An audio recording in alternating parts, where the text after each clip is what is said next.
Okay, I'm going to show you how to use your Xbox 360 controller on the Wii U. As you can see, I'm using both wired and wireless controller.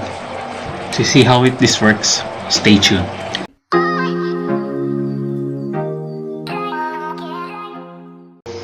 First, if you haven't soft-modded your Wii U yet, I recommend to check the video by Gaming Canada.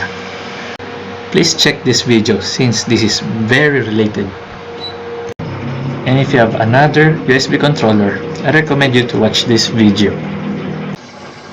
Xbox 360 controllers are X input devices.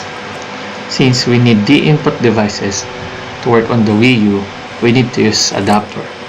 This is where Magic NS and S Pro adapter. This adapter is used to convert these X input devices to D input. For wireless Xbox 360, you need to use a dongle.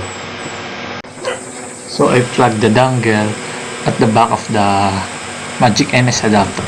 Same goes for the Xbox 360 wired controller. I'm using the HID to VPad app on the Homebrew. Again, please watch the video I've shown you earlier. Now, I'm testing the wired Xbox 360 controller if it's working. And it shows that it does. Now next is for the wireless Xbox 360 controller. And again, it also works.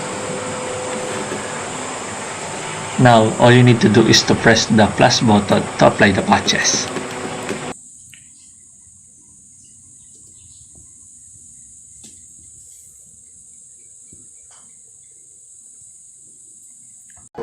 To answer this title's question, yes, it is possible to use the Xbox 360 controller on the Wii U.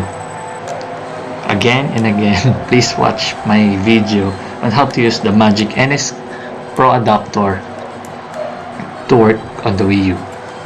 Thank you very much and have a nice day.